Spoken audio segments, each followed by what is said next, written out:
Kayu besi rawa sepanjang 17 meter ini disiapkan untuk membuat salib. Melihat panjangnya, timbul pertanyaan, siapakah yang akan disalib?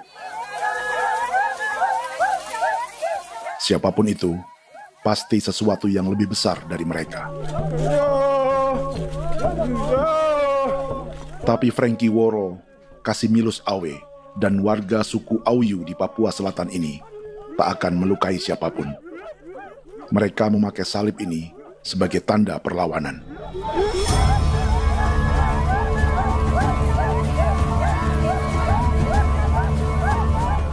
Yang mereka lawan memang lebih besar, yaitu pemerintah Republik Indonesia.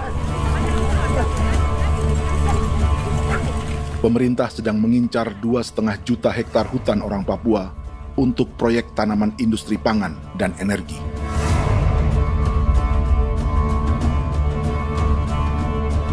Ratusan kilometer dari salib orang-orang Auyu itu, orang Muyu sedang menyiapkan gerakannya sendiri. Tapi kali ini dalam bentuk sebuah pesta. Pesta yang disiapkan oleh marga Kimco Jinipju selama 10 tahun.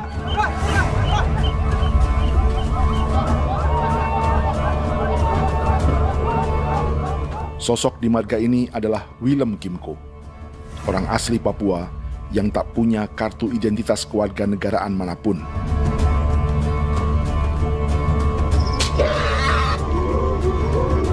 Pesta adat ini sudah cukup langka, tak hanya di Papua, bahkan di kawasan Pasifik dan peradaban Melanesia.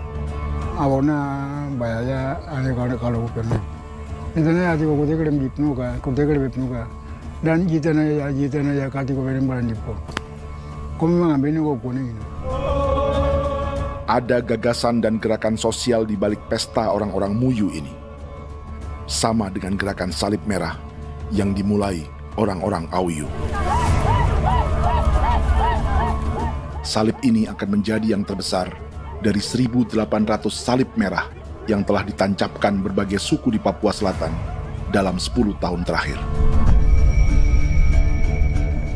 Ribuan salib merah yang dipadukan dengan palang adat adalah tanda larangan yang menyatukan unsur-unsur adat dan agama. Kami percaya bahwa kalau memang kami sudah tidak mampu untuk menyelesaikan persoalan ini, dalam hal ini perusahaan tidak bisa masuk, berarti kami minta bantuan kepada nenek moyang dan Tuhan. Atribut perang orang Auyu ini diukir atau dilukis, digambar di batang salib ini dengan tujuan bahwa kami larang dengan sangat keras. Jadi apabila siapapun, baik dari antara kita sendiri yang melanggar batas ataupun pihak lain yang mau mengganggu keselamatan hak tanah adat kami, maka kami siap untuk melakukan ancaman perang. Salib-salib ini tidak ditancapkan di halaman-halaman gereja, melainkan di tanah dan hutan adat, di dusun-dusun sagu, dan di tempat-tempat yang disakralkan. Sebab 1.800 palang adat dan salib ini memang bukan semata tentang agama, tapi untuk mencegah negara dan perusahaan memasuki tanah dan hutan adat mereka. Papua bukan tanah kosong.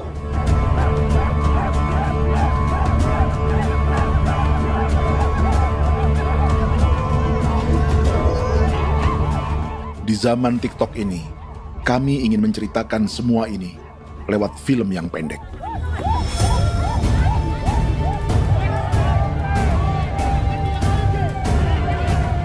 Tapi kami jelas gagal.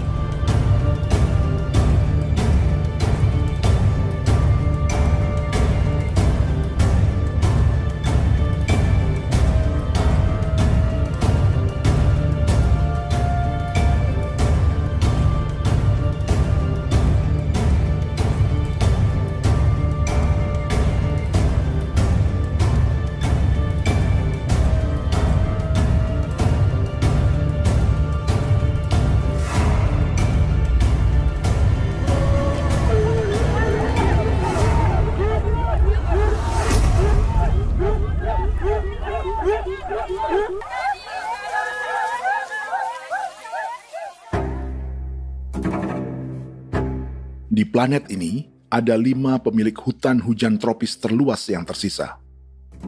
Kongo di Afrika, Brazil, Peru, Bolivia, dan Indonesia.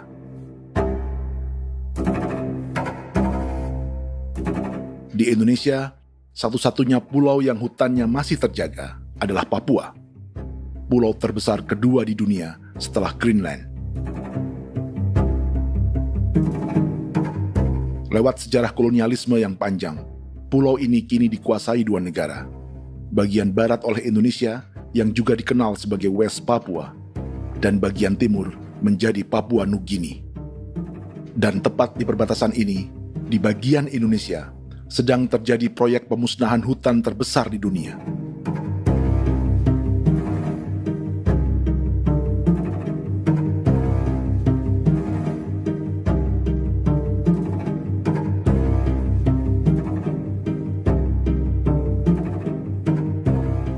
Pemerintah Indonesia sedang membuka lebih dari 2,5 juta hektar hutan untuk sawit, tebu, padi, dan peternakan. Ini disebut proyek strategis nasional untuk lumbung pangan dan energi yang jadi ambisi 3 presiden. Bagian terbesar direncanakan untuk mencetak sawah seluas 1,3 juta hektar. Lalu bagian lain akan ditanami tebu seluas 560.000 hektar untuk gula dan bioetanol. Setiap liter bensin di Indonesia akan dicampur bioetanol 10% atau E10. Ada 10 perusahaan di proyek ini, dan semuanya dimiliki oleh 1 keluarga saja. Berikutnya, ada areal sawit seluas 400.000 hektar untuk biodiesel. Targetnya mencampur 50% solar dengan minyak sawit atau B50. Dan terakhir, pemerintah akan membuka peternakan seluas 380.000 hektar. Jadi, apa yang salah dengan proyek pangan dan energi ini? 5 orang Papua dalam film ini akan menjawabnya.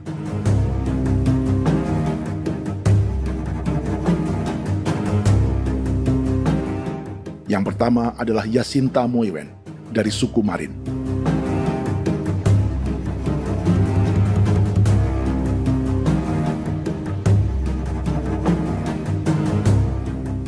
Yasinta dan warga di distrik Ilwayap di Merauke sudah menjadi korban.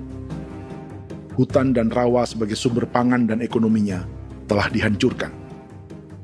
Jalan sepanjang 135 km sedang dibuat, dan di kiri kanannya akan dicetak 1 juta hektar sawah. Mereka sulit menolak atau melawan. Salib sudah digeser, masih datang lagi dengan senjata mereka nih. Karena proyek ini juga dijaga tentara. Macam-macam senjatanya.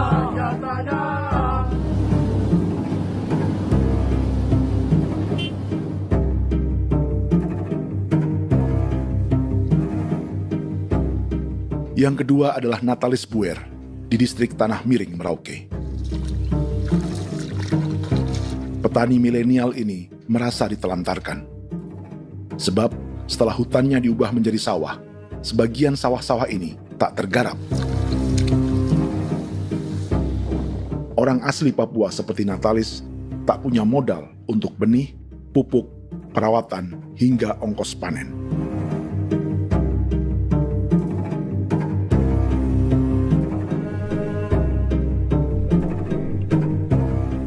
Orang ketiga adalah Vincent Kuipalo dari suku Yenan di distrik Jagebob, Merauke. Vincent dan suku Ye sedang menjadi korban. Hutan adat orang-orang Ye sedang dihancurkan untuk perkebunan tebu dan bioetanol. Tanah mereka juga diincar untuk markas-markas militer, pasukan yang akan menjaga proyek pangan dan energi ini.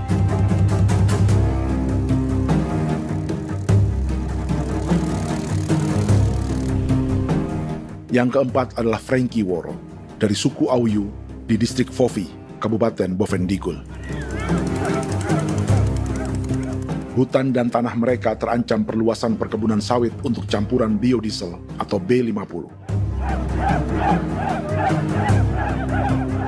Orang-orang dari suku Auyu ini adalah calon korban.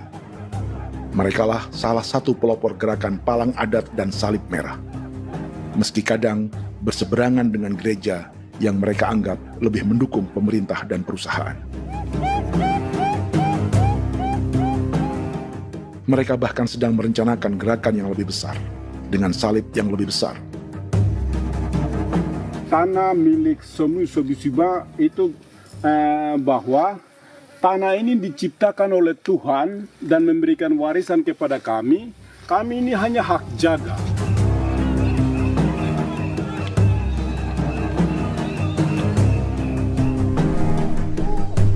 Sosok kelima adalah Willem Kimco dari suku Muyu di Bovendigul. Tokoh adat dari Muyu ini hidup di garis belakang proyek negara, sehingga belum menjadi korban. Tapi mereka sedang bersiap menghadapi segala kemungkinan.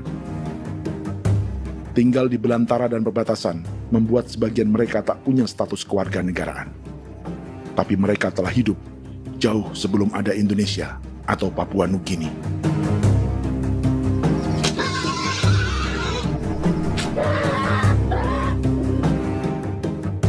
Kelimanya mewakili jutaan orang asli Papua yang sedang terancam eksistensinya. Jika kita merasa kepunahan peradaban Neanderthal di Eropa, Aztec dan Inca di Amerika, atau aborigin di Australia adalah sejarah masa lalu, film ini menceritakan bagaimana pemusnahan sebuah bangsa dan kepunahan sebuah peradaban sedang terjadi di masa hidup kita. Kepunahan bukan karena kerusakan lingkungan dan ruang hidup semata, juga karena dihantam 60 tahun operasi militer.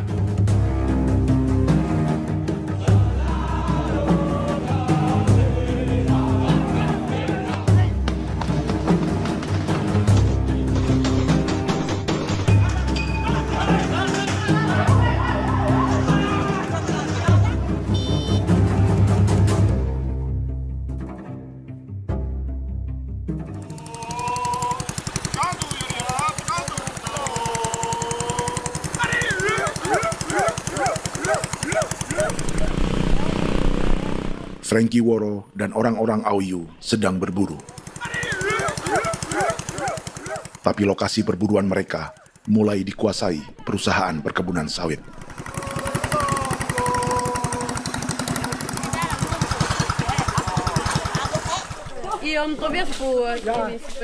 Kita akan menuju arah ke Inabusu. Di sana kami akan masuk di wilayah konsesi perusahaan PT Indo Asiana Lestari, dan di situ ya ada survei-survei mereka yang mereka pernah lakukan, tapi juga kami ada lakukan tanda-tanda saksi di sana.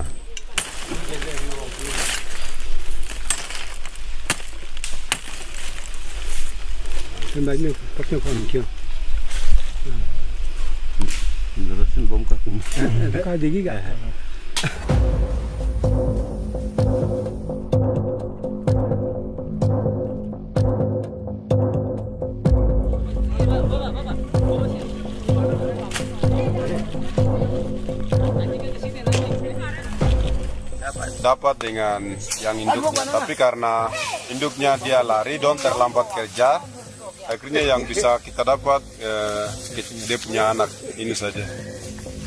Jadi kalau pakai bahan layahan.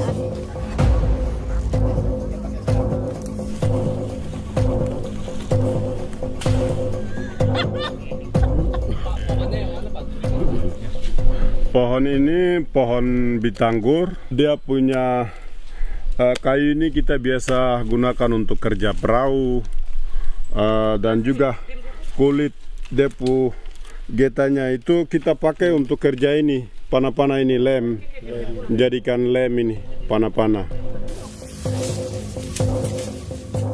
Hutan ini adalah supermarket bagi suku Auyu. Juga lumbung pangan atau bank untuk menyimpan deposito kekayaan alam.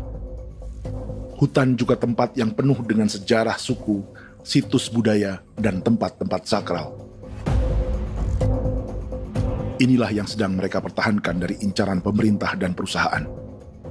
Untuk semua alasan ini, mereka menancapkan ribuan salib merah.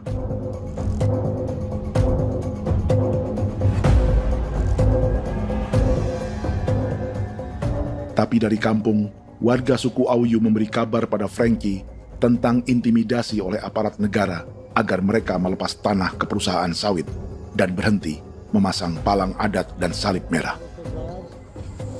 Ada beberapa titik yang saya sudah siap, tetapi di sini emergensi dari saya, terutama di Kampung Sokangon, PT Damai Timber.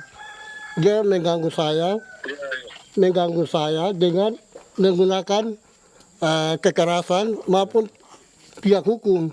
Dan kemarin saya ada pernyataan penolakan secara resmi, tapi masih tetap dengan menggunakan pihak hukum untuk masuk, untuk harus dituntut saya untuk harus diterima perusahaan itu. Kita di situ ada 15 marga, tetapi 15 marga juga tidak setuju. Marga-marga siapa yang terima dan marga-marga mana saja yang menolak. Nanti kita lihat dari pertimbangan itu, dan di situ dan kita undang mereka untuk bicara dengan kami.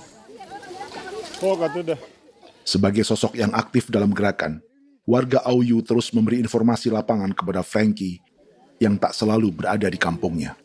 Izin pernyataan yang mereka paksa saya untuk tanda tangan itu, tapi sementara saya tidak tanda tangan. Data semua ada di tangan saya. Ya.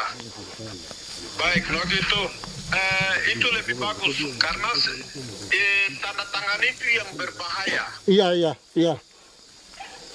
Tanda tangan itu yang lebih berbahaya karena sekarang ini modern dan canggih, dan itu yang mereka biasa pakai untuk tipu muslihat. Mereka biasa pakai itu di tanda tangan itu. Betul. Dari Bambisa juga di Sofia dia masuk untuk memaksakan kami marga untuk harus menerima perusahaan itu. Tapi kemarin kami sudah menolak. Babinsa nama bos kamu. Babinsa di sini nama bosku. Oh. Itu yang sekarang strategi militer yang sekarang mereka pakai. Jadi yang penting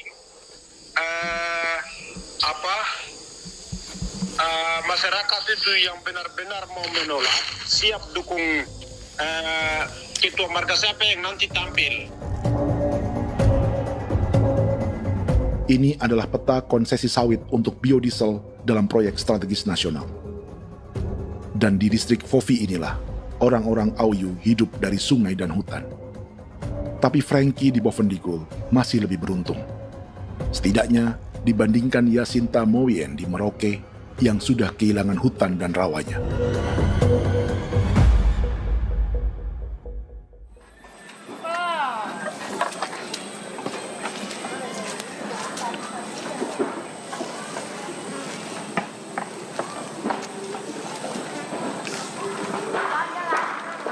Yasinta dari suku Marin adalah petani sayur di Kampung Wanam, distrik Ilwayap, Merauke. Memanfaatkan lahan yang ada, ia berkebun dan menjual hasilnya ke pasar kampung. Ini ekonomi warga di Wanam untuk menghasilkan uang, lalu memberi barang kebutuhan yang tak bisa mereka produksi sendiri. Tapi kehidupan sebenarnya ditopang oleh ekosistem hutan dan rawa. Inilah sumber pangan utama dan peradaban mereka.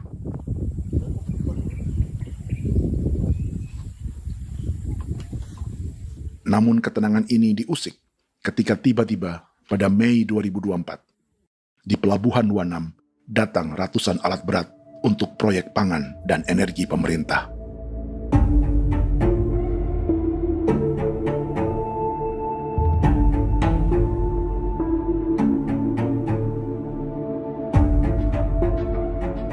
Kami masyarakat setempat kami tidak tahu.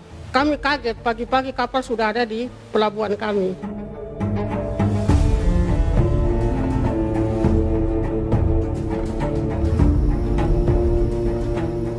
Yasinta Moywen atau Enrika Gebze dan warga lainnya tak pernah diajak bicara atau dimintai pendapat. Seakan-akan Papua adalah tanah kosong. Kita suka kaget yang dong bawa turun alat berat dong bawa turun, kita kaget masyarakat. Dorang subongkar itu kayu-kayu.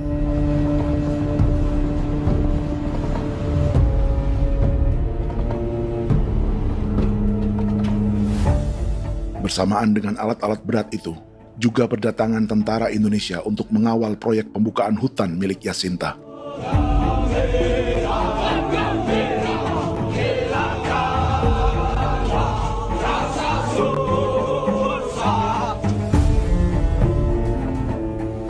Ribu alat berat didatangkan dari Cina ke Papua oleh perusahaan bernama John Lin Group sebagai kontraktor pemerintah. Ini disebut sebagai pesanan eskavator terbesar di dunia dengan nilai 4 triliun rupiah.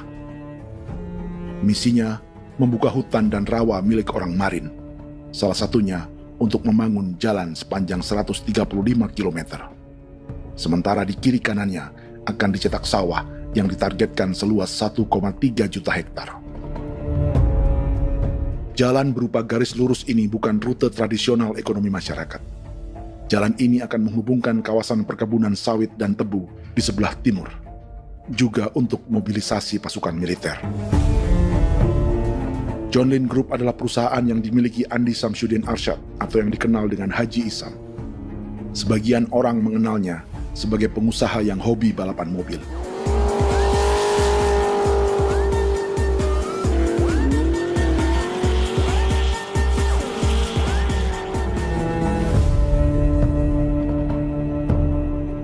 Tapi di Kalimantan, ia berbisnis batu bara, perkebunan sawit, pengolahan karet, penerbangan, perkapalan, dan biodiesel. John Lin Group kini juga menjadi pemilik perkebunan tebu dan pabrik gula terbesar di Indonesia. Sayapnya melebar dari Kalimantan hingga ke Bombana, Sulawesi Tenggara. Perkebunan tebu, pabrik gula, dan industri bioetanol inilah yang juga sedang dikembangkan di Papua.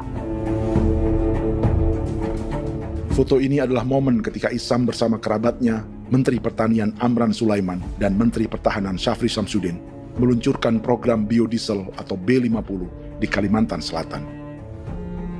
B50 artinya, setiap 1 liter solar, 50%-nya akan dicampur minyak sawit. Perusahaannya, PT John Lin Agroraya, menjadi salah satu pemainnya.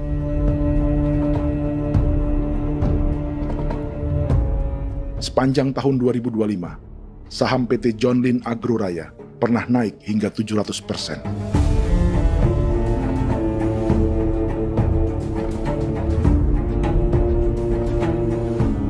Perusahaan sawitnya yang lain, PT Pradiksi Gunatama, sahamnya bahkan pernah naik 4.000% hanya dalam 1 tahun.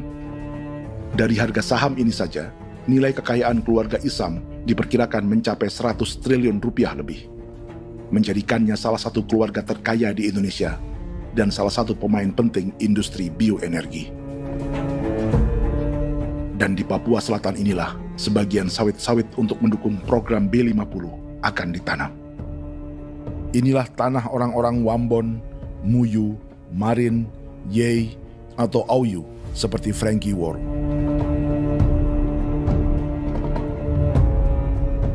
Haji Isam pernah menjadi tim kampanye nasional Presiden Joko Widodo dalam pemilu 2019 saat melawan Prabowo. Bintang Mahaputra Utama diberikan kepada Saudara Andi Syamsuddin Arsyad. Beliau berjasa luar biasa dalam mendorong pertumbuhan ekonomi daerah maupun nasional. Setelah menjadi presiden, Prabowo memberi gelar kehormatan Bintang Mahaputra Utama pada Isam.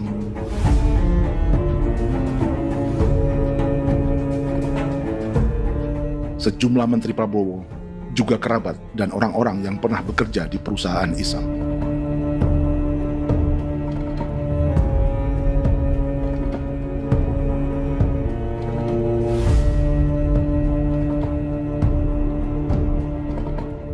Lawan sebesar inilah yang sedang dihadapi Jacinta di kampung Wanam, Merauke.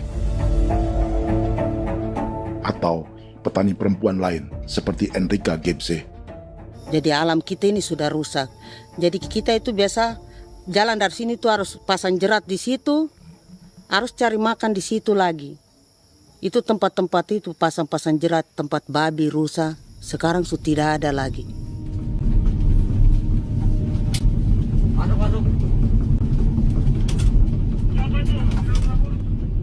Rekaman ini memberi gambaran bagaimana Kasuari kehilangan rumah di bekas hutan dan rawa.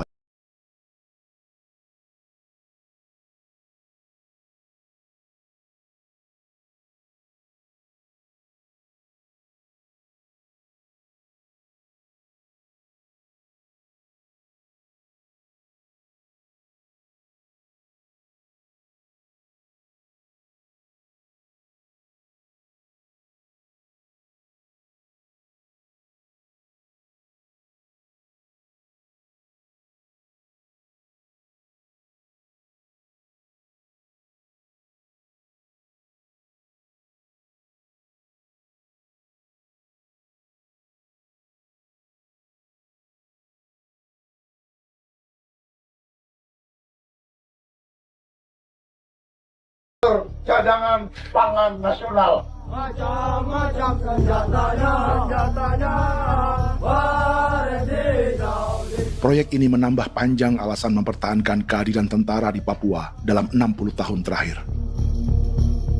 Saat ini, jumlah tentara Indonesia di Papua mencapai 56.000 personel.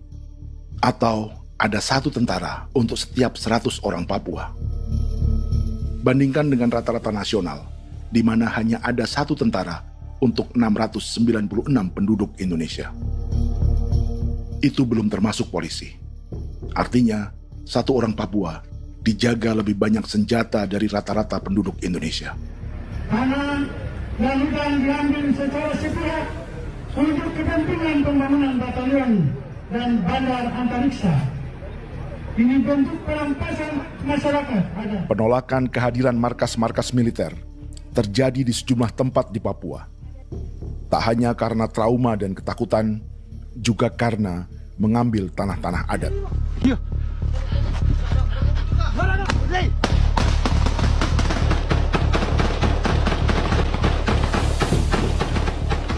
Salah satu alasan mengapa militer terus ditambah di Papua, karena masih ada perlawanan dari Organisasi Papua Merdeka atau OPM selama 50 tahun terakhir.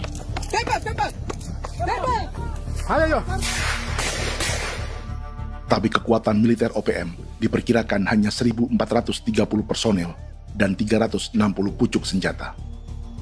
Selebihnya, mereka menggunakan senjata tradisional.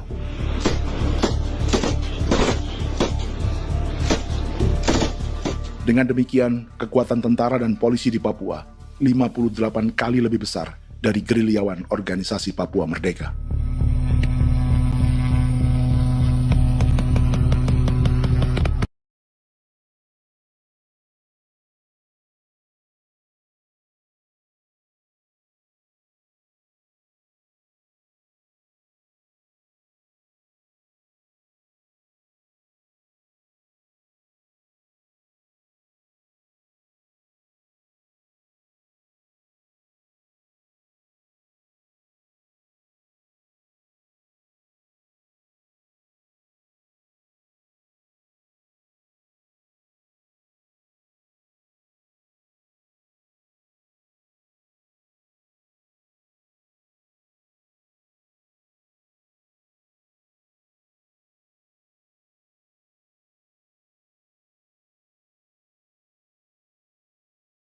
Mengambil hutan milik suku Ye dari marga Kuipalo.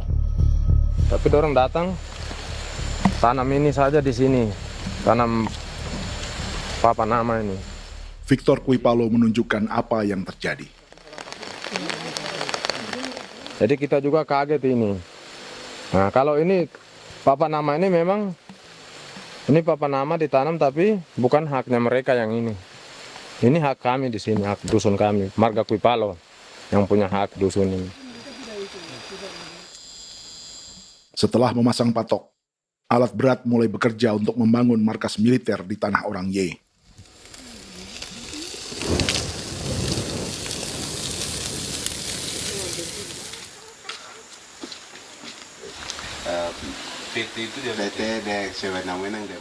Kehadiran markas militer mengkhawatirkan warga yang pernah mengalami trauma. Takut kenapa? Kalau macam yang awal macam sekarang bu kampung hidup ini kan aman. Terus kenapa harus didirikan korem di sini? Bukankah dengan adanya Korem semakin aman ada tentara di sini? Kalau untuk kampung kayaknya tidak bisa aman kalau ada tentara, paling masyarakat dipukul itu ini. Kalau kampung hidup begini malah saya sejahtera dan saya punya masyarakat. Apa pernah ada pengalaman buruk sebelumnya dengan tentara di daerah sini? Ada yang cerita waktu pos-pos di sini tuh di 13, 12 itu zaman katanya Patimura. Memang kasihan. Malah kita punya orang ini yang dianiaya betul, dipukul. Disuruh kerja bakti tidak mau atau lama mencari, namanya kita pangkur sagu itu butuh waktu 1 minggu. Kalau lama begitu ya paling diseret dapat pukul itu. Operasi militer Indonesia di Papua dimulai tahun 1962 lewat Operasi Trikora. Tapi perlawanan bersenjata pertama di Papua baru dilakukan tahun 1965 di Manokwari. Nanti tanggal 1 Mei jam 12.30 pemerintahan di Irian Barat mutlak akan jatuh di tangan.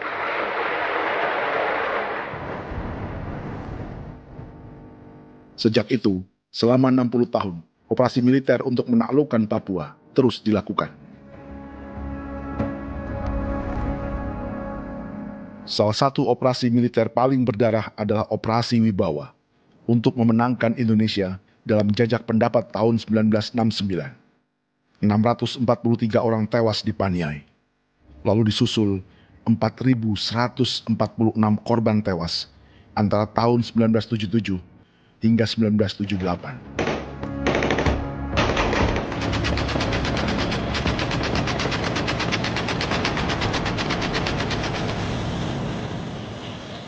Operasi militer ini menimbulkan gelombang pengungsian hingga kini. Dewan Gereja Papua mencatat 103.000 orang menjadi pengungsi pada tahun 2025 dan nyaris tak diberitakan media-media Jakarta.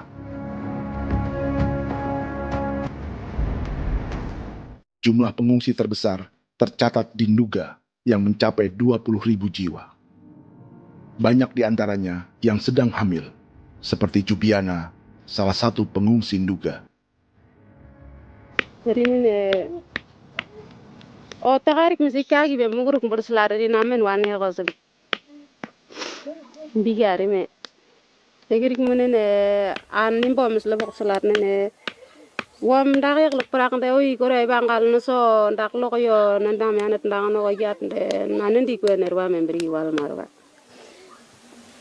tegirik munene wa tri ngel no semana ngal siya kaya berkumpit nyak masalah orena me wokosuluk rina men wani ko semane kuman nak wani ndemo ko ndak misrina men bre ko ko wanak no semane ne be minute waru ra kana abi ni dige war de mino pragit de laina bulan Maret April yana mana kantan barang neli rena bamne Yo. Jubiana lalu menamai anaknya pengungsi Kogoya. Selain Jubiana, juga ada Emma dari Maibrat yang melahirkan di hutan. Sampai di kampung gini, katanya bilang ada tentara yang bangun jembatan. Dan capek itu juga pun masih tahan. Kembali lagi ke hutan lagi. Itu sampai sejatuh di tengah jalan. Orang sampai terbanting di kayu semuanya. Berasa sakit begitu. Melengkapnya tuh Domika Serli, pengungsi Wako. Masyarakat sipil dari kampung Aitrem sementara mengungsi karena kampungnya sementara dikuasai oleh TNI Polri. Seratusan ribu pengungsi di Papua saat ini jauh melampaui jumlah yang mengungsi ke Papua Nugini tahun 1984, yaitu 10.000 orang karena menghindari operasi militer.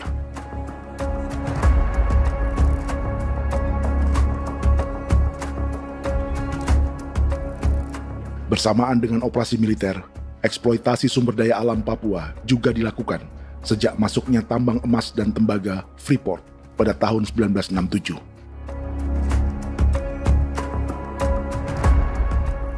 Disusul perkebunan sawit awal tahun 1980-an. Lalu ada perburuan buaya untuk diambil kulitnya. Sebelumnya, ada eksploitasi gas alam di Teluk Bintuni, pencarian besar-besaran kayu gaharu, atau pembukaan hutan tanaman industri.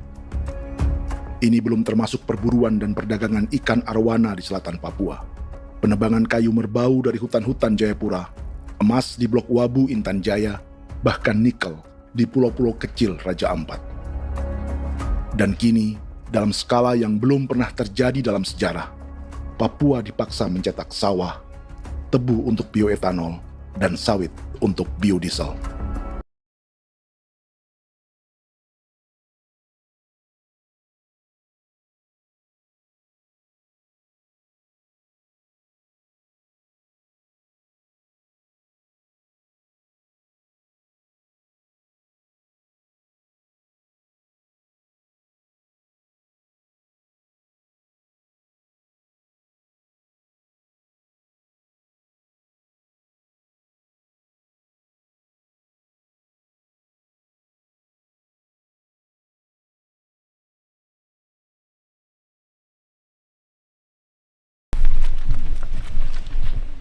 Inilah yang sedang menimpa keluarga Vincent dan Victor Kuipalo di Merauke. Hutan mereka diambil untuk markas militer dan industri perkebunan, PT Murni Nusantara Mandiri.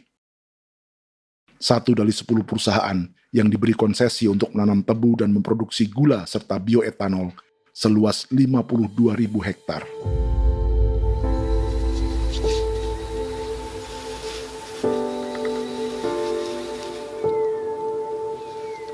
Perusahaan ini dianggap mengambil hutan dan tanah orang-orang Ye, terutama marga Kuipalo, yang memiliki hak adat terhadap 2.300 hektar hutan.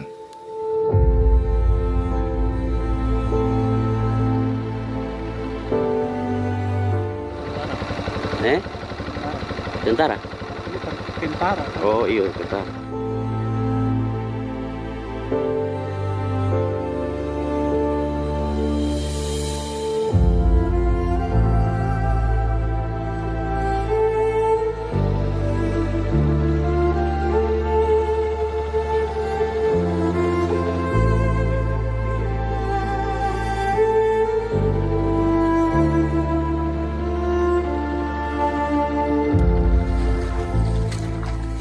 Keluarga Kuipalo sedang melihat apakah perusahaan semakin mengancam tanah mereka. Dan kekhawatiran itu terbukti. Iya, makanya tadi saya bilang ini dari sini saja dekat ini sudah masuk di dalam ujung lapang ini. Ini hutan, yang ini hutan yang dorong ada bongkar sekarang ini. Ini sudah punya alat sudah dekat ini. Dekat sekali ini. Ini di sini. Nacau, kelapa itu yang jalan lama, jalan setapak ini. Dari udara, terlihat alat-alat berat semakin mendekati tanah orang-orang Ye, marga Kuipalo.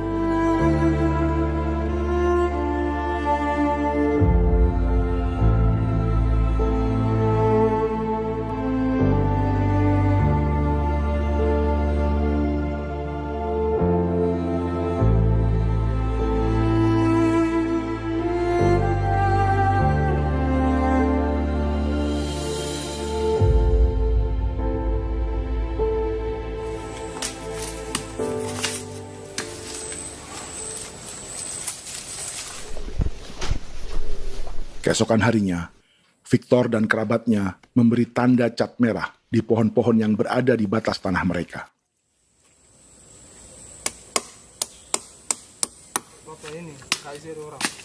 Tapi tanda peringatan adat ini tak diindahkan perusahaan.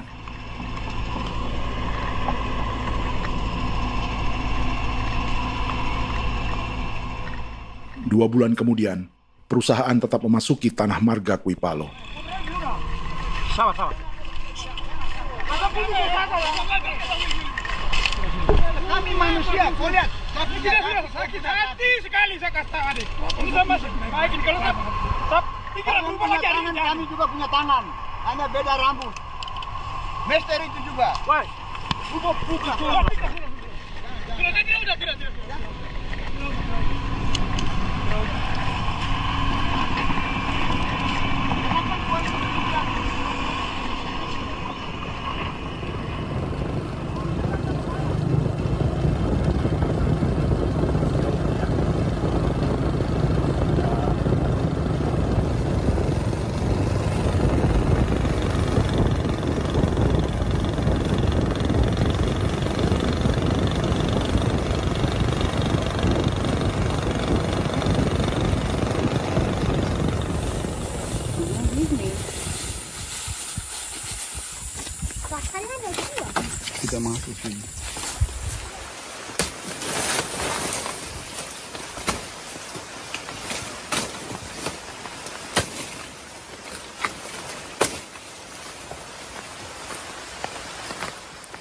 Jadi ya untuk itu seperti saya katakan tadi, apakah lebih baik kita tidak usah ada kah atau bagaimana, kita pisahkan, pisahkah dari negara ini kah? Jangankan tuh, saya kemarin bicara sama Daniel, datang sama saya dengan persoalan Kodam ini, saya bilang Pak Daniel kalau lebih baik saya ngungsi ke Papua Nugini. Dia bilang, aduh Bapak jangan begitu. Ya memang, kalau tidak bisa menghargai kami, lebih baik pilihan yang itu yang saya memilih. Lebih baik saya pindah dari sini. Saya mengungsi ke Papua Nugini, di negara tetangga. Masih di laut. Apa? Ada ini. Karena saya bilang sama Kapolsek Pak, Agustus ini, 17 Agustus saya tidak kasih naik bendera merah putih. Saya bendera ada, nanti saya taruh di meja. Bendera saya ada. Karena saya punya pikiran percuma kita ini merasa bahwa kita hidup di bawah naungan merah putih. Ternyata merah putih tidak lindungi kami. Tidak anggap kami sebagai kami rakyatnya. Dia lambang negara. Dan kami menghargai lambang negara itu. Ternyata lambang negara ini, kita bernaung di bawah lambang negara ini, kita tidak dilindungi. Hak kita tidak dihargai.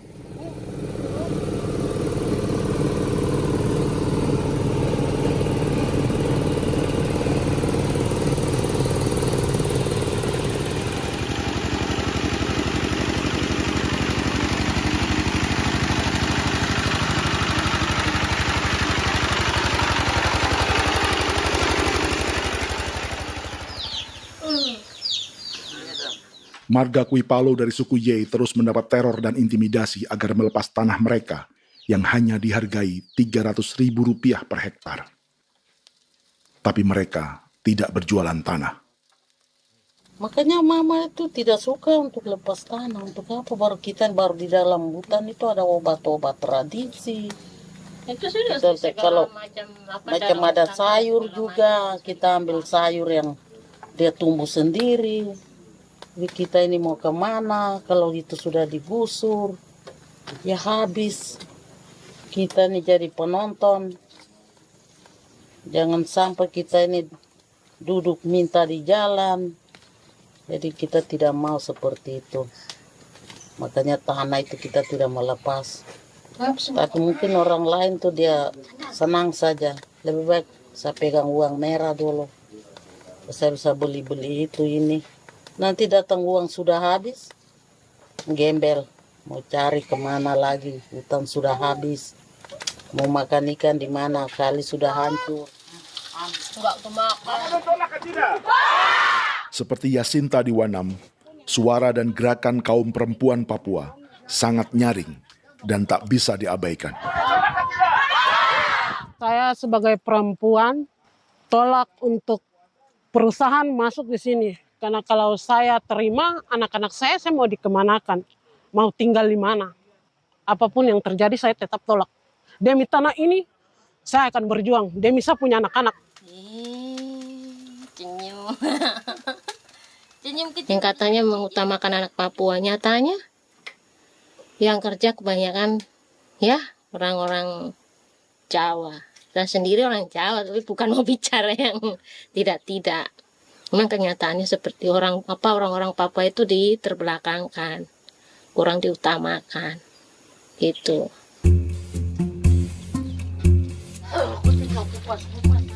Proyek food estate seperti mencetak sawah, bukannya tak diikuti warga Papua.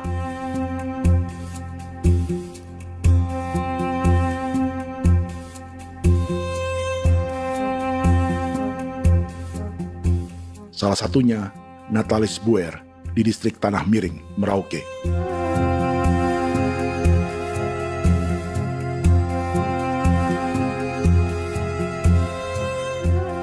Setelah menghabisi hutan, pemerintah Indonesia mencetak sawah untuk tanaman padi karena beras mulai menjadi makanan pokok menggantikan sagu. Sebagian besar penggarapnya adalah warga transmigran yang datang sejak era 1980-an. Bahkan petani transmigran sudah ada sejak Belanda membuka proyek padi kumbe di distrik Kurik. Lokasi yang sering jadi langganan pejabat Indonesia memamerkan sawah di Papua. Tapi Natalis juga ingin belajar menanam padi atau bersawah. Namun ia kesulitan karena dibutuhkan modal untuk benih, pupuk, hingga pemeliharaan dan panen. Lalu sawah-sawah ini pun mulai dikuasai pendatang.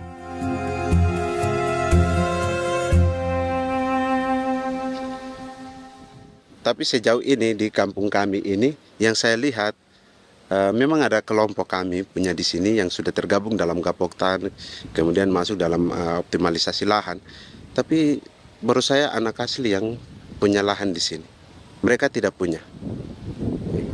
Pemerintah dalam hal ini adalah Kementerian Pertanian bersama-sama Kementerian Pertahanan yang dalam hal ini pada garis di bawahnya adalah TNI Angkatan Darat memberikan support yang maksimal kepada masyarakat khususnya di Merauke dalam rangka. Saya kemarin habis 9 juta.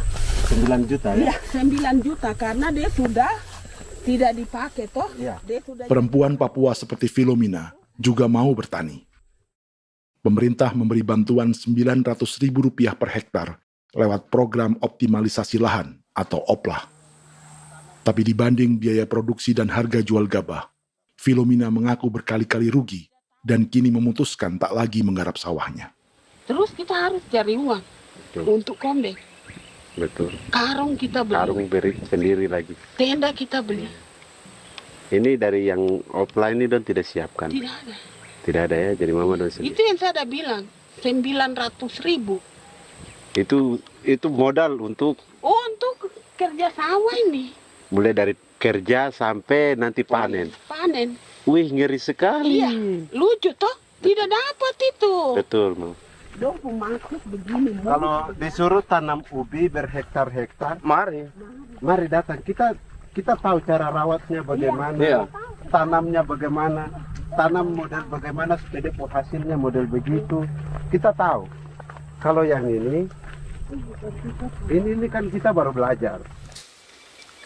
Sebagian hutan milik warga Senayu di Merauke sudah dibuka untuk sawah dan kebun tebu oleh PT Global Papua Abadi. Proyek pertanian ini dikerjakan oleh Kodim Merauke. Mereka melepas sebagian tanah karena ingin belajar bertani. Saya punya nenek moyang tidak ajar saya tanam padi. Tapi saya mau berubah. Generasi saya yang berikut ini besok lusa terus tidak bisa makan pisang, sagu. Ada apa? Namun program optimalisasi lahan yang dijanjikan dengan berbagai bantuan tak dirasakan Filomena. Obat rumput beli. Obat padi beli. Jonder kita bayar. Bahkan bibit masih kurang. Cari bibit lagi beli. Jadi saya memang kalau program pemerintah saya sama sekali saya tidak suka. Baku tipu saya.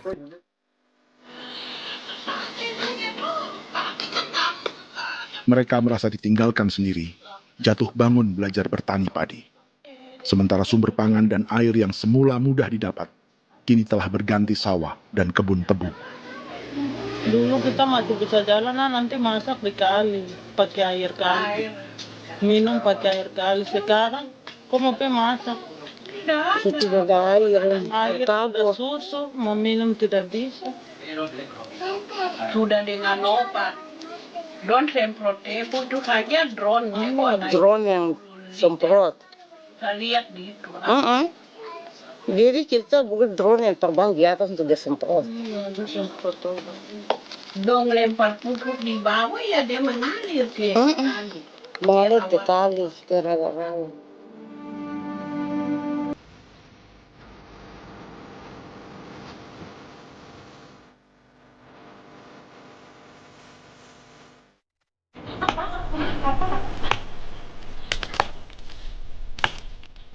Seperti pertanian sawah bagi orang Bali atau Toraja, Bagi orang Auyu dan suku-suku lainnya di Papua Selatan, sagu juga bukan semata tentang pangan.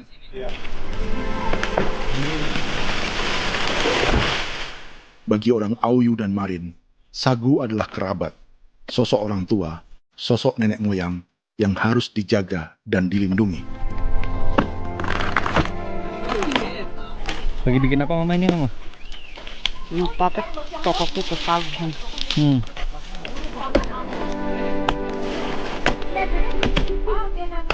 Kami diingatkan oleh leluhur, sagu itu tidak boleh digusur dan tidak boleh diganggu dengan cara apapun, dan di dalam rangka kepentingan apapun tidak boleh.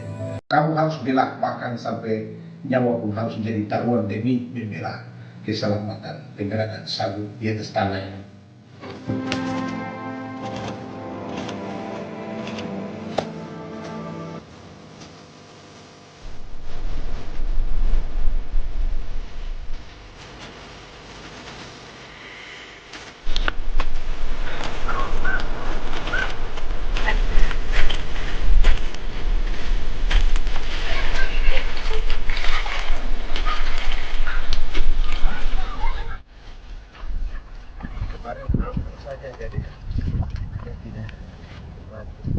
Menurut Natalis, pemerintah di Jakarta mendefinisikan lumbung pangan semata urusan beras dan mencetak sawah. Sebenarnya orang Papua itu bukan tidak bisa bertani. Kami tanam ubi itu bagian dari pertanian.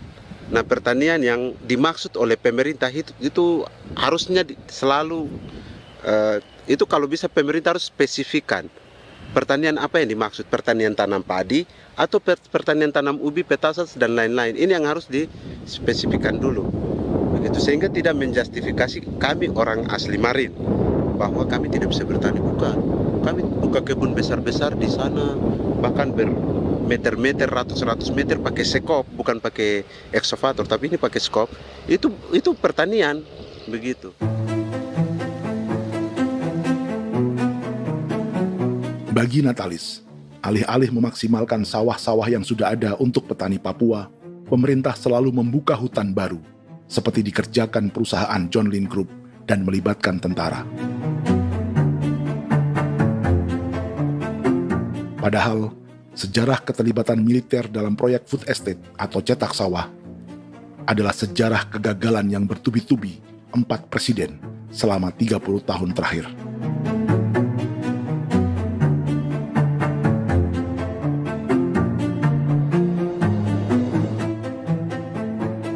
Papua bukan yang pertama menjadi proyek lumbung pangan yang melibatkan tentara. Kalimantan telah menjadi korban 30 tahun sebelumnya.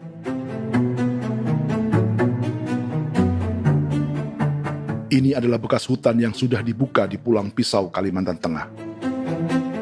Tahun 1996, di era Presiden Jenderal Soeharto, ia menghabisi 1 juta hutan di lahan gambut untuk mencetak sawah demi memenuhi ambisi swasembada beras, bukan swasembada pangan. Hutan tropis Kalimantan dihabisi dalam skala yang belum pernah terjadi dalam sejarah. Di bawah rezim militeristik, tak ada yang berani melawan keinginan Soeharto, termasuk orang Dayak seperti Kuneng. Nggak bisa jalangi itu, nggak boleh dihalangi. Ya kalau ada kata-kata aja menghalangi, sudah kita diseret ke kepolisian dulu. Atau bisa langsung di PKI-kan. Iya, di PKI-kan gitulah. Jadi kita tuh nggak berani apa-apa dulu tuh. Apa maunya aja. Misalnya bilangnya A. Setahun setelah pengundulan hutan skala besar itu, tahun 1997, untuk pertama kalinya Kalimantan mengalami kebakaran lahan dan kabut asap terbesar dalam sejarah.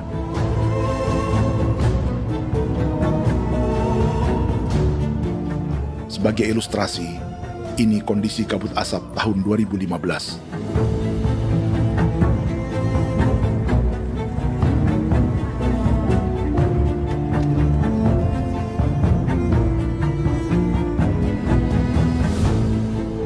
Proyek 1 juta hektar sawah Jenderal Soeharto itu gagal.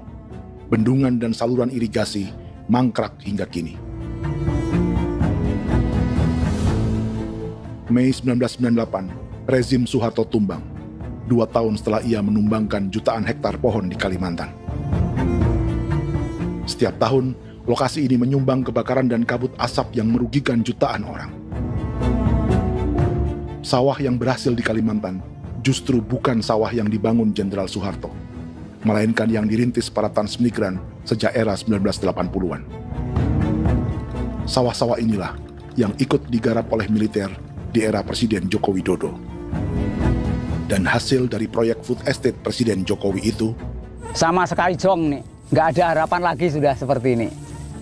Tapi Jokowi terus memperluas area food estate hingga 16.000 hektar. Presiden Jokowi juga menyerahkan urusan lumbung pangan ini kepada Prabowo yang saat itu menjadi Menteri Pertahanan. Salah satunya di Kabupaten Gunung Mas, Kalimantan Tengah, untuk membuka perkebunan singkong seluas 31.000 hektar. Food estate singkong Jenderal Prabowo ini dimulai dengan membuka 600 hektar hutan di Tawai Baru. Proyek singkong untuk bioetanol ini pun dijaga tentara. Dan seperti Jenderal Soeharto, proyek Jenderal Prabowo ini pun gagal.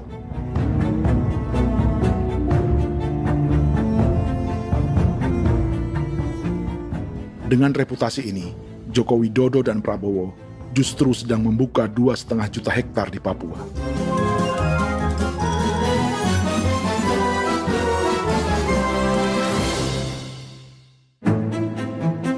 Setelah Jenderal Soeharto, Presiden Jenderal Susilo Bambang Yudhoyono juga mencoba membuka food estate di Papua sejak tahun 2010. Namanya Merauke Integrated Food and Energy Estate atau MIFE. Proyek ini juga gagal. Lalu di lokasi yang sama, Jokowi berusaha meneruskan dengan proyek mencetak sawah 1,2 juta hektar yang juga gagal. Sekarang yang paling siap adalah 1,2 hektar. Yang 1,2 juta hektar. Dan kini, Prabowo yang pernah gagal dengan 600 hektar singkong di Kalimantan justru akan mengulangi di Papua dengan skala 2,5 juta hektar. Di daerah Papua pun harus ditanam kelapa sawit supaya bisa menghasilkan juga BBM dari kelapa sawit. Dalam setiap proyek pangan dan energi di Papua, yang lebih menonjol bukan tanaman pangannya, melainkan untuk energi atau bahan bakarnya. Sawit untuk biodiesel dan tebu untuk industri bioetanol. Ada 10 perusahaan yang diberi konsesi hingga 0,5 juta hektar untuk tebu. Dan 10 perusahaan itu dimiliki oleh 1 keluarga saja.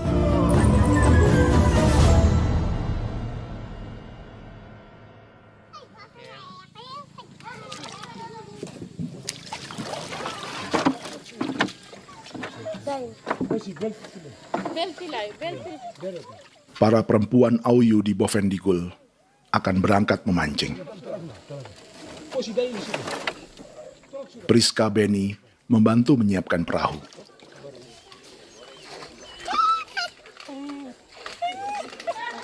Mereka akan mengumpulkan bahan pangan di hutan untuk persiapan acara penancapan salib merah berikutnya.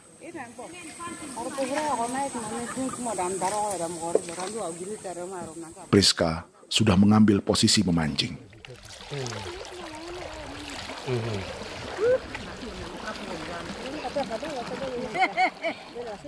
1.800 salib merah telah dipasang di wilayah adat berbagai suku di Papua Selatan untuk menghalau perusahaan sawit dan tebu.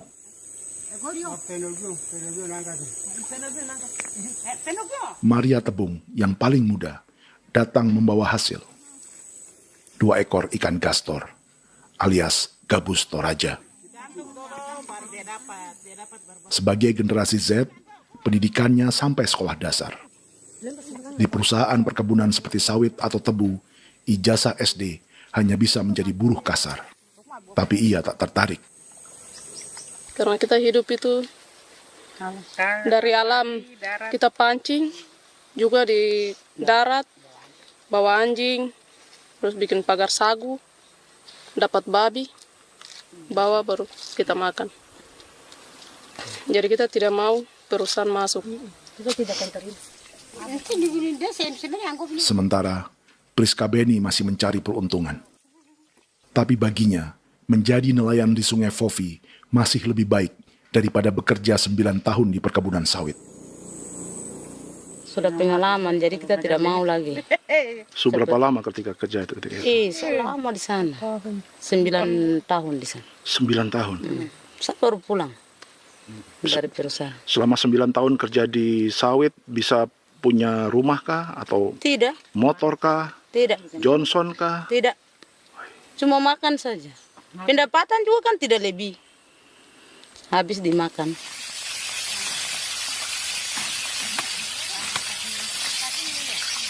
Satu minggu libur berapa hari? Tidak libur. Minggu tetap kerja? Tetap kerja. Tidak bisa ke gereja? Hari Minggu kerja. Hari Minggu juga kerja. Dia tidak mengenal agama perusahaan itu. Di grup perusahaan sawit Korindo, Priska digaji 2 juta rupiah per bulan dan tinggal di mes karyawan. Tapi gaji itu dipotong bahan makanan atau BAMA rata-rata 1 juta rupiah setiap bulan. Korindo adalah grup perusahaan yang salah satu usahanya adalah hutan tanaman industri dan sawit di Bovendigul dan Merauke. Di Papua, mereka memakai bendera PT Tunas Sarwa Ema. Perusahaan ini pernah memberi bantuan pada Keuskupan Agung Merauke. Keuskupan Merauke belakangan mengeluarkan pernyataan mendukung proyek strategis nasional di Papua. Umat Katolik yang memprotes sikap gereja tersebut ditangkap polisi. Jadi selama 9 tahun tidak bisa nabung? Tidak. Makan saja. Makan saja. Makan saja. Menabung bagaimana? Keperluan banyak. Tidak sampai.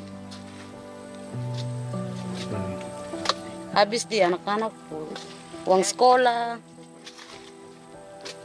Uang 1 juta itu mana sampai. Menabung juga tidak cukup. Sudah pengalaman, jadi kalau di sini perusahaan mau masuk tidak.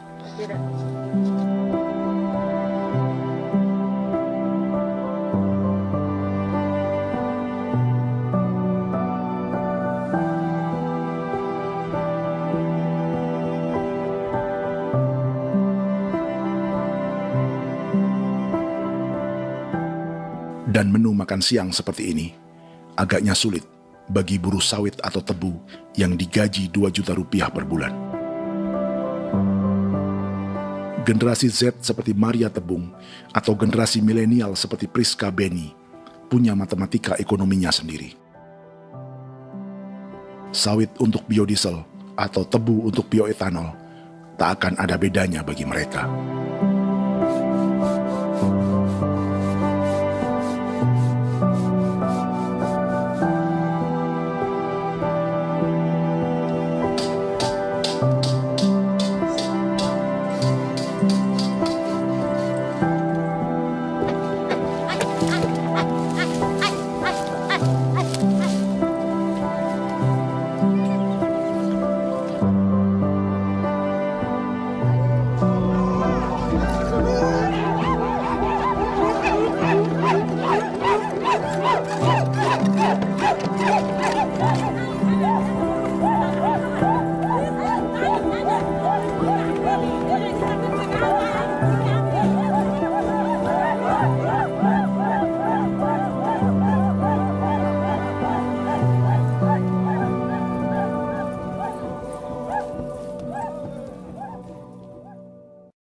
Perkebunan tebu 1,5 juta hektar di Merauke adalah ide 3 presiden untuk menggenjot penggunaan bioenergi sebagai campuran bahan bakar fosil.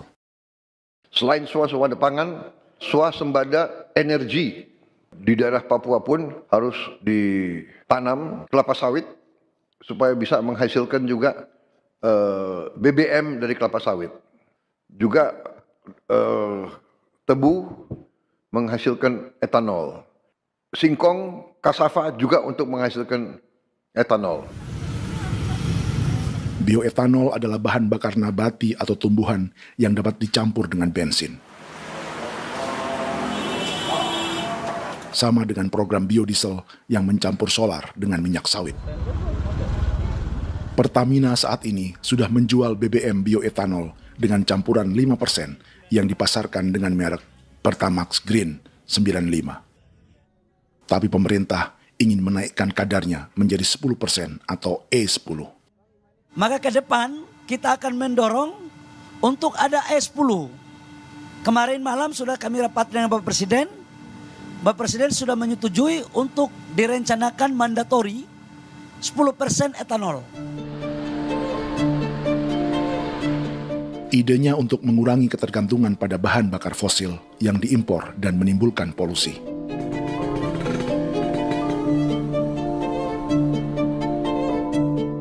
Tapi bioetanol bukannya tak mengorbankan lingkungan, hutan, rawa, dan manusia. Karena program E10 membutuhkan 7,3 miliar liter bioetanol, maka lahan yang dibuka untuk menanam tebu bisa mencapai 1,3 juta hektar. Sementara saat ini, luas perkebunan tebu di Indonesia hanya 500 sampai 600 ribu hektar. Artinya, butuh lahan baru hingga 800 ribu hektar untuk menanam tebu. Dan 500 ribu hektar diantaranya sedang dibuka di Papua. Hutan yang tadinya untuk menumbuhkan pangan berubah jadi tanaman untuk bahan bakar di jalanan. Kecepatan pulihnya hutan beradu dengan jumlah dan kecepatan kendaraan di jalanan.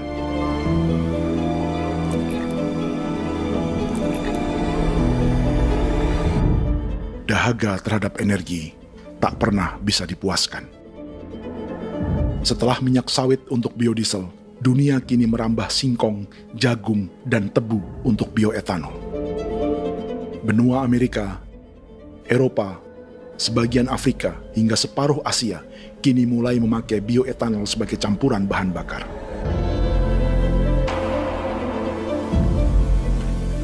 Selain perebutan lahan, masa depan dunia juga dibayangi semakin mahalnya harga pangan karena persaingan antara perut manusia dengan tangki kendaraan.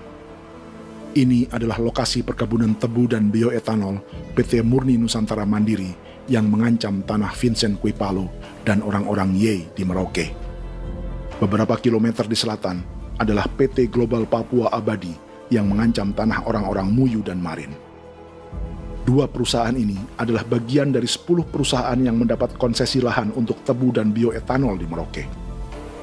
Batas konsesi mereka bahkan sama dengan batas negara Indonesia dengan Papua Nugini. Salah satu ciri bahwa peta konsesi ini dibuat di Jakarta dari atas meja.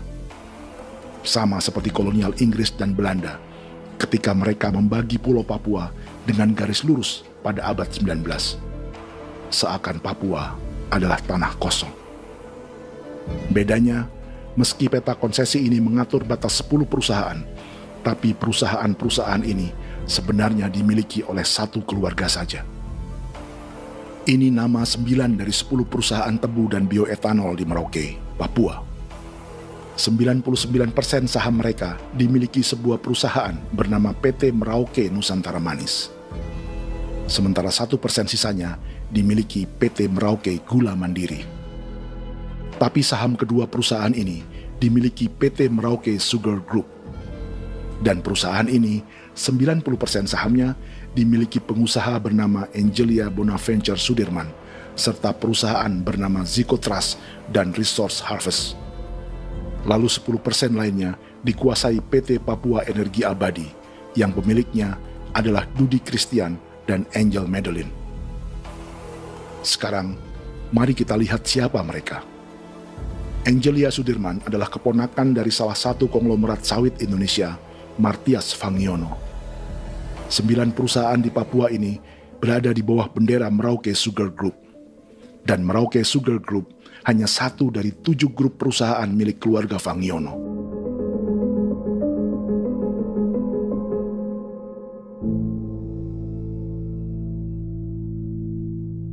Ini Martias Fangiono.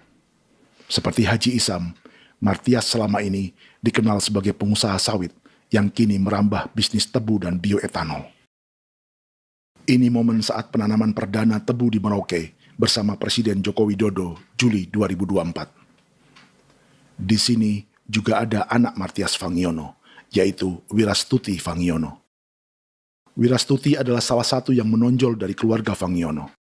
Tahun 2025, Forbes mencatatnya sebagai konglomerat termuda dengan kekayaan 23 triliun rupiah yang mengendalikan 2 grup usaha, FAP Agri dan Surya Dumai Industri. Keduanya adalah perusahaan sawit dan biodiesel. Anak dan bapak ini adalah investor utama bagi Jokowi dan Prabowo untuk proyek tebu dan bioetanol di Papua. Sementara yang ini adalah mertua Sitorus, pemilik raksasa agribisnis dunia, Wilmar International, yang juga memegang konsesi sawit di Papua lewat berbagai perusahaan. Tapi mertua kini memakai bendera baru, yaitu KPN Corporation atau Karunia Prima Nastari. KPN inilah yang memiliki kelindan bisnis dengan keluarga Fangiono untuk proyek tebu Merauke. Apalagi grup Wilmar yang didirikannya juga pemain gula utama di Australia. Tahun 2010, Wilmar membeli 100% saham perusahaan gula terbesar Australia, Sucrogin. Akuisisi senilai 1,5 miliar dolar Amerika ini langsung menjadikan Wilmar pemain tebu terbesar kelima dunia. Sebagian bibit tebu yang ditanam di Merauke adalah varietas yang dikembangkan Lembaga Riset Gula Australia atau Sugar Research Australia. Sugar Research Australia lalu menjalin kontrak pengembangan bibit dengan PT Global Papua Abadi milik Fangiono. Tapi masalahnya, Sugar Research Australia adalah badan publik yang tugasnya memajukan petani tebu dan sebagian dananya berasal dari pajak warga Australia. Itu artinya, warga Australia membiayai pengembangan bibit tebu untuk investor dan pemerintah Indonesia. Dokumen ini menunjukkan bahwa lembaga yang dibiayai warga Australia itu pernah memiliki kontrak penyediaan bibit dengan PT Global Papua Abadi milik keluarga Fangiono. Kontrak itu baru berakhir pada November 2024. Artinya, saat Presiden Jokowi dan keluarga Fangiono menanam bibit tebu pada Juli 2024 ini, kontrak itu masih berlaku. Nama lain dalam keluarga ini adalah Siliandra Fangiono, yang pada tahun 2024 dijuluki Raja Sawit Termuda dengan kekayaan 39 triliun rupiah dalam catatan Forbes. Ia mengendalikan grup First Resources. Secara umum, keluarga Fangiono memiliki 20 perusahaan di Sumatera, 32 perusahaan di Kalimantan, 1 di Jakarta, 2 di Singapura, dan 25 perusahaan di Papua. Di Papua, perusahaannya tersebar dari Sorong, Mapi, hingga Merauke. Para politikus dan pejabat Indonesia terus membesarkan konglomerasi, meski Martias Fangiono pernah divonis 1,5 tahun penjara karena kasus pembalakan liar dan kebun sawit ilegal tahun 2007. Sementara tahun 2022, Wilmar terlibat kasus korupsi ekspor minyak sawit dan divonis mengembalikan kerugian negara 11,8 triliun rupiah. Tumpukan uang ini disebut sebagai pembayaran dari grup Wilmar yang diterima secara simbolis oleh Presiden Prabowo pada Juni 2025 lalu. Tapi peran raksasa biodiesel dan bioetanol dunia ini belum akan surut di Indonesia. Bahkan sebaliknya.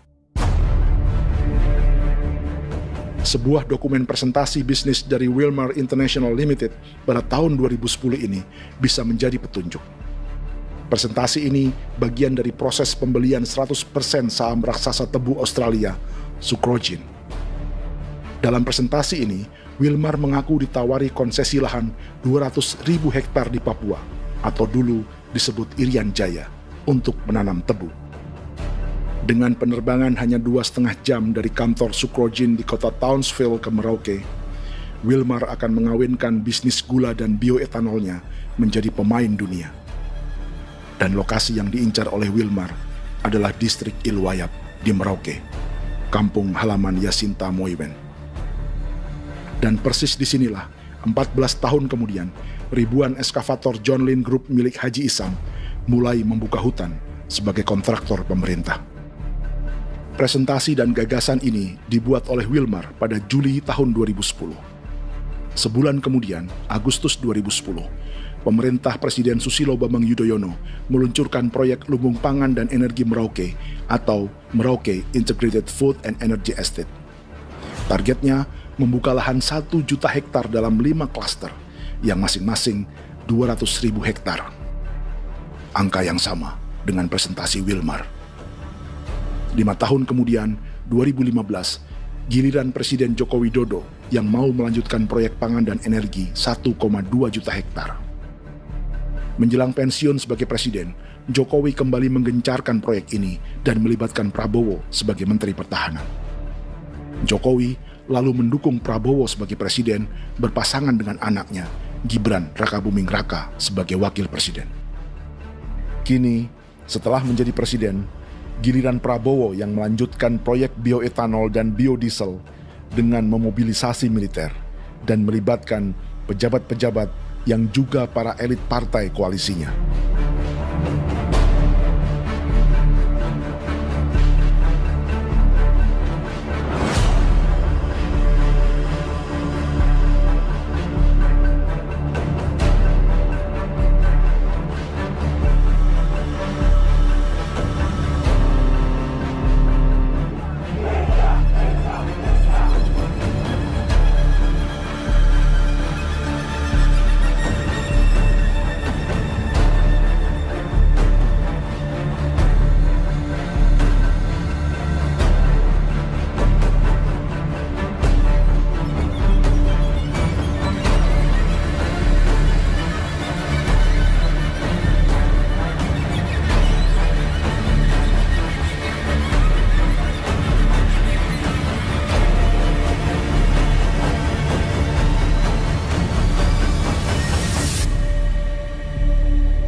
...300 tahun lalu, hutan-hutan di Pulau Jawa dalam waktu singkat berubah menjadi perkebunan tebu di bawah rezim kolonial Belanda. Orang Jawa menjadi buruh dan petaninya dipaksa menanam tebu. Dari kolonialisme dan politik tanam paksa itu, Belanda memperkaya negara dan para investornya.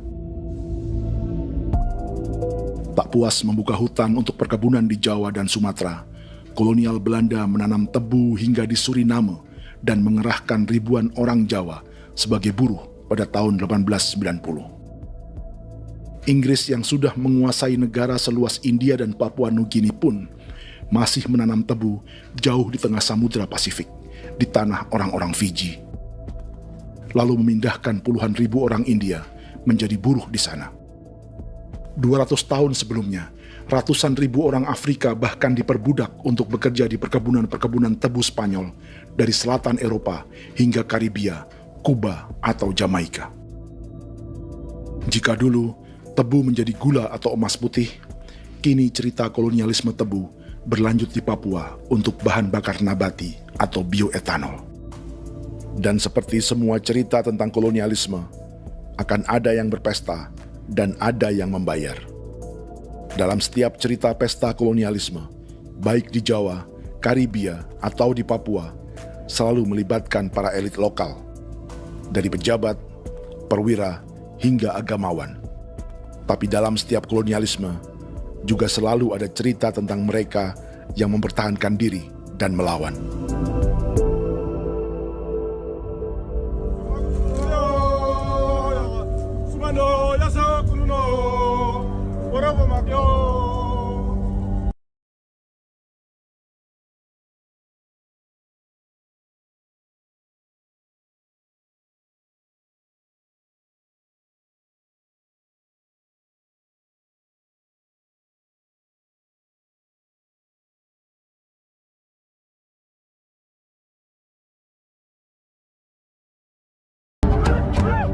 Dalam sejarah Gereja Katolik banyak pemimpin-pemimpin yang adalah, tanda petik itu adalah Judas juga.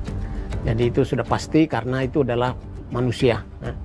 Satu sisi sebagai manusia dalam perjalanan digoda, apalagi ada dalam posisi-posisi jabatan ya mungkin banyak tawaran-tawaran lain, lalu disitulah terjadi pergeseran keberpihakannya kepada misi gereja tadi itu untuk umat, untuk mereka yang tertindas. Orang kirim ekskavator, orang kirim tentara, orang kirim polisi. Pukul kami bukan pencuri, kami tidak pernah mencuri orang barang. Kami tidak pernah menangis ke orang lain. Kami tidak pernah menangis ke kita bapak mama, kami menangis kepadamu. Tuhan, kami lemah. Musuh datang ada begitu. Ini kata ini hijau cikui ya. Orang datang ke bangsa kami, ke wilayah kami untuk kasih habis kami.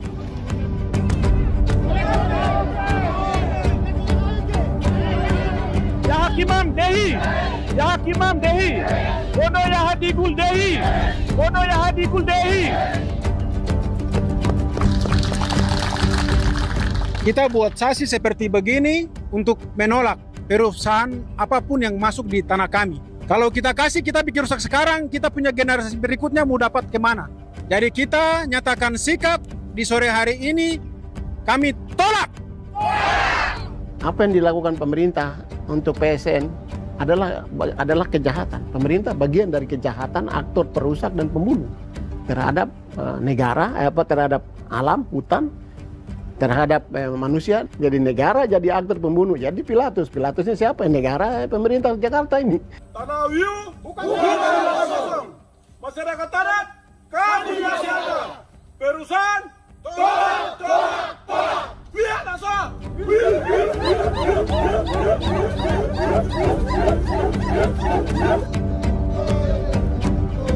Jika tanah adat dan hutan adat hilang, kami mau hidup di mana? Maka di sini saya mau bilang, negara jangan tipu-tipu kami lagi.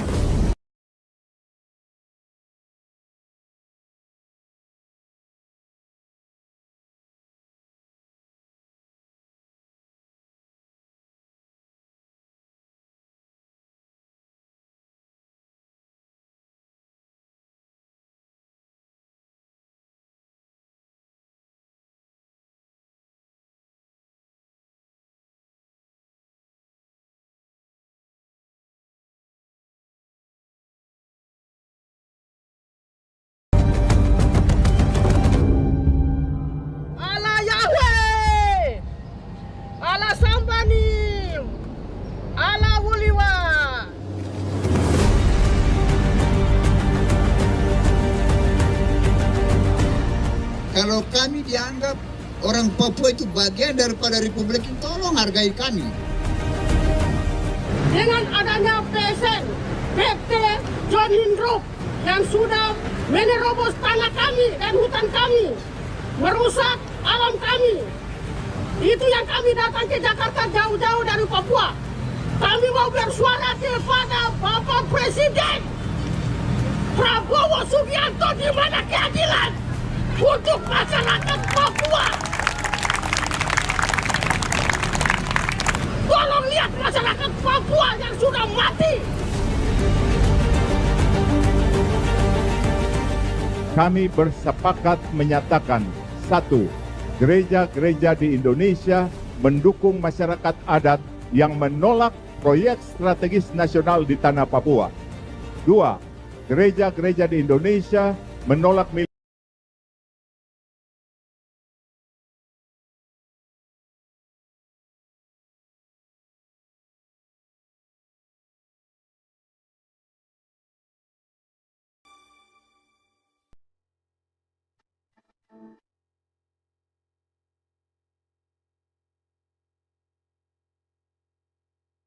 Kita sering merasa banyak hal buruk sudah jadi cerita sejarah.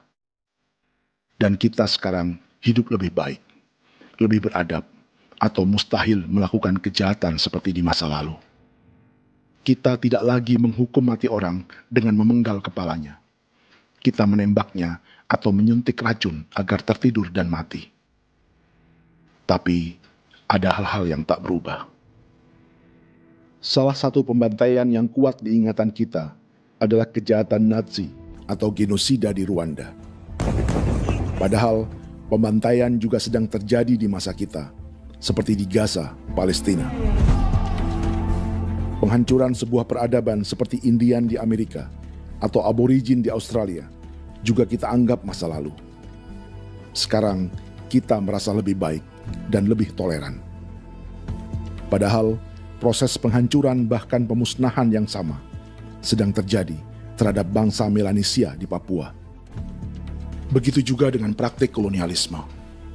Kita merasa penjajahan seperti dilakukan Portugis, Inggris, atau Belanda sudah menjadi sejarah.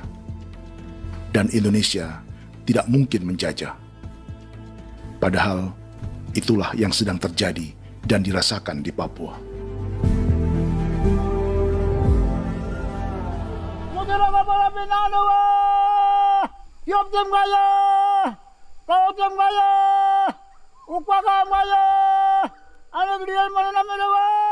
Jalannya sejarah ini disadari Willem Kimco di pedalaman Bovendigol, Papua. Hidup terpencil dan tak tersentuh urusan negara bukan berarti selalu aman.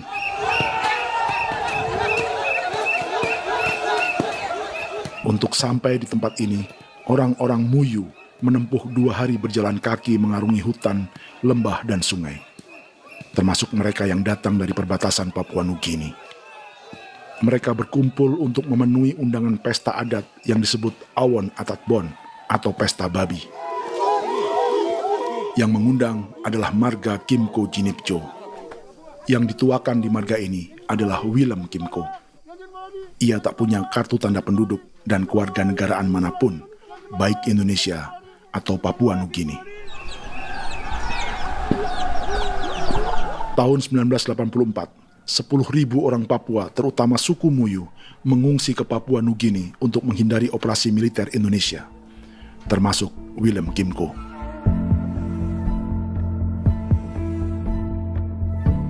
Apa yang membuat pesta adat ini istimewa? Apa bedanya dengan acara serupa yang dihadiri pejabat, tokoh agama, LSM, atau yang direkam oleh kru televisi dan konten kreator? 13, 14, 15, 18. Pertama, untuk membuat pesta babi, orang Muyu perlu persiapan selama 10 tahun. Sebab, babi-babi yang akan jadi bagian dari pesta ini tak boleh dibeli, alias harus dipelihara sendiri. Babi-babi ini bukan bantuan pejabat pemerintah, gereja, atau LSM.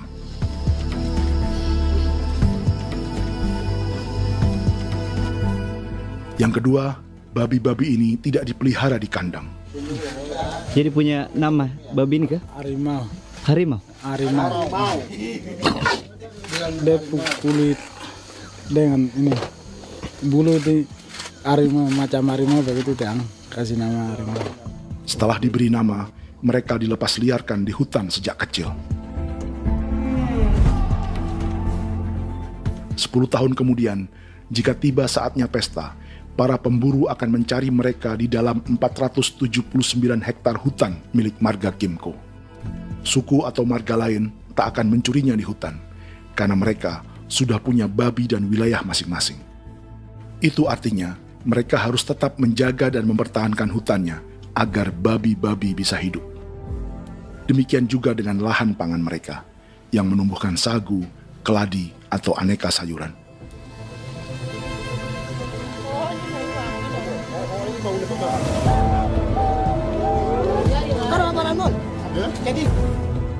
Yang ketiga, dalam Awon Atatbon atau pesta babi, binatang ini tidak dimakan secara gratis.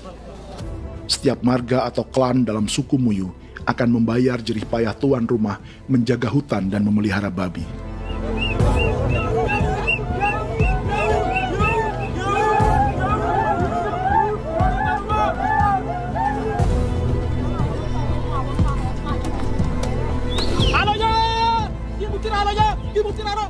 Ini seperti arisan untuk menjaga budaya dan lingkungan.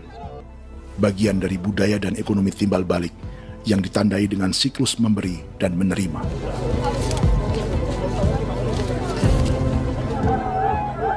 Ini juga cara orang Muyu membangun dan memperluas aliansi. Awon bet begul bet, ulan yau kando bet, asat bet anani, asat bet jene liga anani, ado amten anani, menini tene jage, kepo kemo ko di mana? Kepo kemo mayat nih. Kep tetek ngomayang kep kanin bet wini ke iftore wen. Ne tanah ya kadek me. Oke. Kepo nanti ku tahu kamu kepo ke pasar itu orang. Kon keneman gini wani wani. Koko kati bolon ya bengo. Koko kuning bolon ya. Jika Willem Kimco dan marganya bisa menjaga hutan dan wilayahnya, marga lain ikut diuntungkan sebagai sebuah ekosistem. Demikian juga sebaliknya. Alasan keempat, mengapa pesta babi ini memiliki tempat khusus dalam peradaban orang Muyu, karena Willem Kim Ko khawatir peradaban mereka akan punah, menyusul ancaman terhadap ekosistem dan hutan. Setiap marga atau klan harus mengkonsolidasi diri dan membangun aliansi.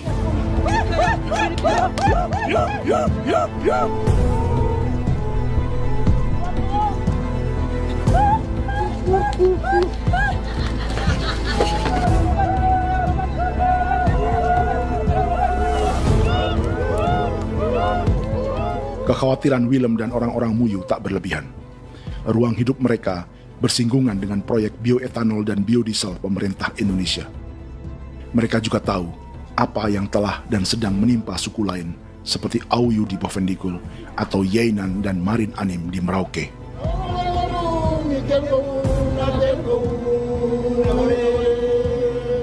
Jika suku-suku lain menggunakan palang adat dan salib merah sebagai gerakan perlawanan, orang-orang Muyu memakai pesta babi untuk mempersiapkan diri dan konsolidasi. Sebab, berbeda dengan saat mengungsi tahun 1984, kali ini yang datang ke tanah orang-orang Muyu tak hanya tentara, juga alat-alat berat bersama para pebisnis pangan dan energi.